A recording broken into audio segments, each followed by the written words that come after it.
He cleaned your clothes and what you left in the street. On the main streets of ancient Rome, you would pass a large clay pot sitting outside a workshop door. If you needed to relieve yourself, you used it. Nobody thought this was strange. Inside the workshop, the fuller collected what had accumulated in the pot, poured it into a large stone vat, added wool cloth, and climbed in. He would spend hours treading that cloth with his bare feet and legs, working the liquid through the fiber. When he was done, the cloth came out clean, thickened, and ready for sale. This was how Roman textiles were processed for centuries. This was a respected trade with its own guild, its own dedicated workspace, and its own line on the imperial tax ledger. The emperor himself had decided this was a commercial activity worth taxing, which means the Roman state had formally decided that what you left in the pot on the street was, technically, a commodity.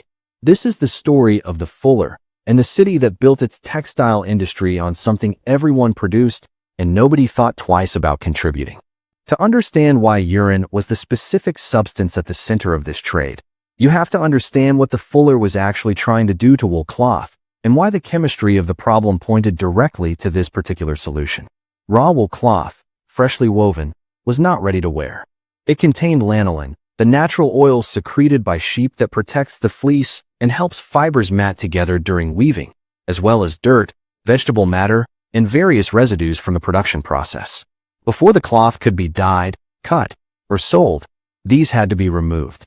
The challenge was finding a cleaning agent strong enough to strip the lanolin from tightly woven wool fibers without damaging the fibers themselves or making the process prohibitively expensive at industrial scale. The Romans understood chemistry empirically rather than theoretically, but they were excellent practical observers.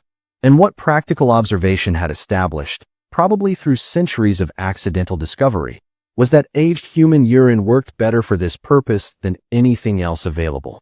The reason, understood by modern chemistry but not by the Romans who relied on it, is that stale urine contains significant concentrations of ammonia, produced by bacterial breakdown of urea over time. Ammonia is an alkaline compound that cuts through the fatty molecules in lanolin efficiently, loosening the bond between the oil and the fiber. It also has mild bleaching properties, which contributed to the whitening effect on light wool. And it was, uniquely and crucially, free. The fuller did not have to manufacture or purchase his primary processing agent. He collected it from the street, in pots that citizens filled voluntarily because the alternative was using a public latrina or simply finding a convenient wall, and the pot was more socially acceptable. This created a remarkable economic situation. The fuller's primary input cost was essentially zero. The labor of treading, the water for rinsing, and the chalk or sulfur used in some finishing steps represented his real costs. The raw material at the center of the entire process was provided by the Roman public at no charge, deposited outside his door as a daily courtesy. Phalonici, the Roman workshops where this happened, were found throughout Pompeii and throughout the Roman world. The remains at Pompeii show large stone treading vats, rinsing basins, drying frames, and the collection amphorae as standard features of a well-equipped professional workshop. They were located on main commercial streets. They operated openly. They were unremarkable neighbors to bakeries, taverns, and other commercial establishments. The smell was present, Roman writers mention it. But in a city with open sewers, public latrinae, and the general olfactory reality of pre-modern urban life, a Phalonica was simply another workshop with its own characteristic smell, not a source of special concern or social discomfort. Now here is what the actual work of fulling looked like from inside the workshop on a typical day. The fuller began with cloth that had been delivered by a weaver or a customer requiring cleaning. The collection amphorae from the street were brought inside, and their contents poured into the large stone treading vats that dominated the workshop floor. Water was added to dilute the solution to a workable concentration, and the cloth was submerged. Then the fuller climbed in.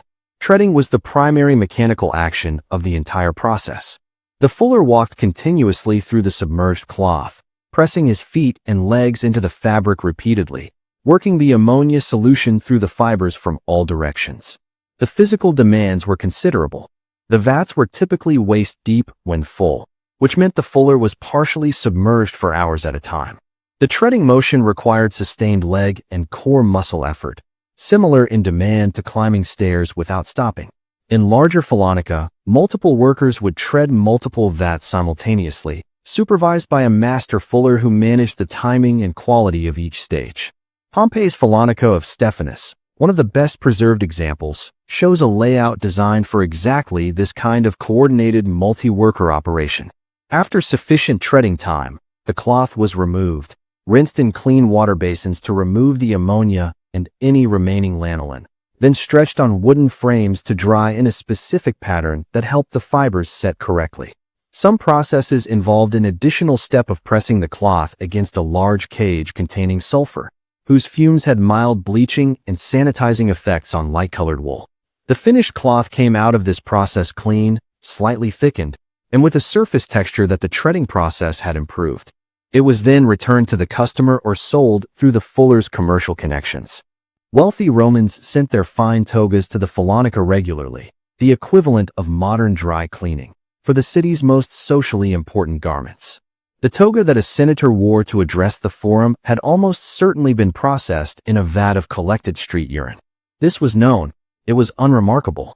The result was what mattered. In Rome, the chemistry was invisible. The clean white toga was very visible indeed. But the most revealing moment in the fuller's story isn't the process itself. It's the specific decision Emperor Vespasian made when he heard that the Senate was embarrassed about the urine tax, because his response tells you everything about how Rome actually thought about money, dignity, and what commerce was really for. Here is the story of the urine tax and what it tells us about Rome. Emperor Vespasian, the same emperor whose funeral featured the archimedes making jokes at his expense, introduced a tax on the collection of urine from public sources in Rome. The tax, called the vectigul urine, was levied on the fullers who collected public urine for their workshops, treating the collection as a commercial activity subject to the same taxation as any other trade that used a public resource. When Vespasian's son Titus objected to the tax on the grounds that it was undignified, a matter of imperial prestige, and the dignity of the Roman state associating itself formally with such a base commodity, Vespasian responded in a way that became one of the most quoted moments in Roman imperial history. He held up a coin from the tax revenue, placed it under Titus's nose, and asked whether the smell offended him. When Titus said it did not, Vespasian made his point. Pecunia non olet, he said. Money does not smell. The phrase entered Latin as a permanent expression for the idea that the moral or aesthetic character of where revenue originates from does not change the practical value of the revenue itself. It has been in continuous use for 2,000 years because the tension it captures has never fully resolved. The Roman state was happy to collect tax revenue from the urine trade. It was less comfortable being publicly associated with the urine trade as a matter of imperial dignity. Vespasian's response was to collapse that distinction. The revenue came from the urine. The urine was therefore imperial business. The discomfort was a luxury the treasury could not afford to indulge. This moment is often cited as evidence of Vespasian's pragmatic character, but it also reveals something about the fuller himself. The fuller had been making money from the same substance for decades before Vespasian taxed it. He had not waited for imperial permission to notice that the resource was available and valuable. He had simply used it, built a business around it, and integrated it into the economy of the city, so thoroughly that by the time an emperor decided to formalize the arrangement with a tax, there was already a well-established trade to tax. The empire discovered the revenue. The fuller had already been doing the work. We don't process wool cloth and human urine anymore. The Industrial Revolution brought chemical substitutes that replicated the alkaline action of ammonia more reliably, in larger quantities, and without the logistical complexity of collecting a biological waste product from street amphorae. Synthetic ammonia became industrially producible in the early 20th century, and the last practical reason to use the original method disappeared with it. But the fuller's story contains something that has not disappeared with his trade. Vespasian's phrase, pecunia non olet, money does not smell, has become one of the most durable observations about commerce ever recorded. It gets quoted in business schools, in legal arguments, in political debates about revenue sources. It is used to justify accepting money from sources that might be aesthetically or morally uncomfortable, on the grounds that the money itself is neutral. What the phrase rarely acknowledges is what it was originally about. It was not a meditation on abstract ethics. It was an emperor telling his son to stop being precious about where tax revenue came from, specifically because the revenue was real and the discomfort was not. The fuller already knew this. He had known it for generations before Vespasian formalized it in an aphorism. You take the resource that is available. You make it useful. You build a trade around what everyone else discards. That principle has not aged. Every industry that processes a waste stream into a valuable product, every business that derives revenue from something others consider too unpleasant to look at directly, every entrepreneur who noticed a resource everyone was ignoring and built something from it, is doing what the fuller did. He just did it in a Roman street 2,000 years ago, in a stone vat, with his bare feet, while senators wore the results to the forum and thought nothing about it at all. Pecunia non olet. The fuller knew that, long before the emperor said it. Here is what I want to know. Pecunia non olet. Money does not smell. Do you actually believe that? Or do you think the source of money changes what it is worth? Tell me in the comments. This is just one trade that built an empire's wardrobe from what nobody else wanted. You already know where to find the rest.